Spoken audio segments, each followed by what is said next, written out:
Dans cette vidéo, je vais tester pour vous le Perifit Flow qui m'a été offert gratuitement. Je ne suis pas rémunérée pour vous parler de ce tire-lait et je sais à quel point les nouveaux produits ça peut vous mettre un petit peu dans l'embarras parce que vous savez pas vraiment quoi regarder. À l'heure où je fais cette vidéo, le tire-lait est vendu en 4 tailles qui vont aller du 19 mm au 28 mm.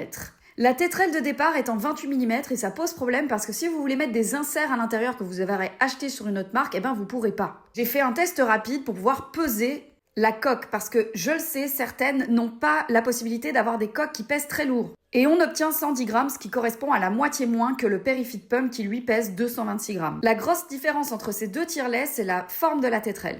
Par curiosité, j'ai quand même essayé de mettre un insert dans l'insert en 24 mm, ça ne marche absolument pas. L'insert se tord et donc ne rendra absolument pas votre tirage efficace, voire même vous pourriez vous blesser. Pour ce qui est du nettoyage, on est sur une forme classique. Je trouve pas que c'est plus ou moins compliqué qu'un autre tire-lait à nettoyer. On a le même nombre de pièces, c'est pas différenciant.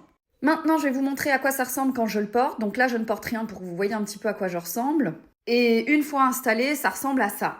Comme on est en plein été, vous pouvez tout simplement venir masquer le fait que vous portiez ce petit appareillage avec un petit foulard qui permettra de rendre la chose plus discrète parce qu'évidemment, avant ça, c'était pas du tout discret. Au niveau du bruit de l'appareil, je trouve que pour un appareil qui se dit être silencieux, on l'entend très très bien. J'ai comparé avec le Perifit Pump, ceci dit, on n'est pas sur un volume sonore qui est plus important, mais on n'est clairement pas sur quelque chose de ultra discret ou de complètement inaudible. Ce qui est pratique aussi, c'est qu'il arrive en double pompage, mais que vous pouvez le modifier pour qu'il devienne un simple pompage.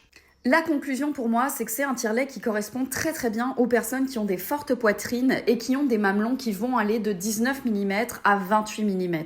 J'ai entendu dire que la marque allait prévoir des inserts plus petits dans le futur. J'espère vraiment voir ça arriver bientôt parce que en termes de dépression, c'est un tire-lait qui peut vraiment faire la différence chez certaines mamans parce qu'on peut descendre jusqu'à 400 mmHg, ce qui à ce stade correspond au plus gros tire-lait de grade hospitalier. Il y a également 12 niveaux, que ce soit en mode de stimulation ou en mode d'expression, ce qui peut correspondre à beaucoup de mamans. Mais le gros défaut, et ça c'est vraiment quelque chose qu'on retrouve dans tous les tire-laits, c'est que évidemment ces niveaux ne sont pas modifiables, c'est-à-dire que je peux pas moi-même régler l'intensité et la fréquence de tirage. Je trouve que c'est un tire-lait qui va bien marcher sur les mamans qui n'aiment pas les vibrations directement sur la poitrine, qui ont besoin justement d'un cycle très rapide et qui vont avoir, comme je le disais, une forte poitrine volumineuse, parce qu'ici le poids des coques est vraiment très petit.